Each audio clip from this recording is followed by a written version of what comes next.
నిరుపేద కుటుంబంపై ప్రకృతి కన్నెర చేయడంతో ఆ నిరుపేద కుటుంబం రోడ్డు పాలైంది.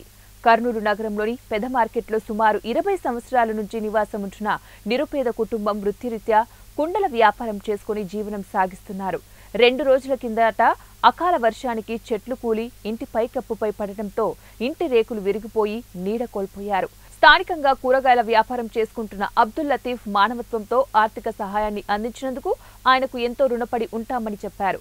ఎందుకంటే 2 రోజుల నుంచి మేము చాలా ఇబ్బందులు పడుతున్నాము. రేకులు విరిగిపోయి వర్షం నీరు ఇంట్లో చేరి బియ్యం ఇతర సామాన్లు తడిసిపోయాయి.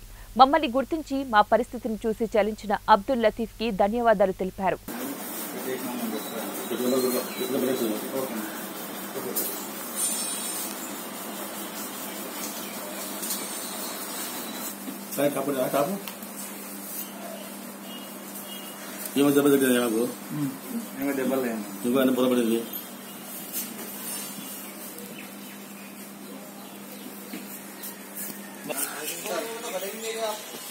అనా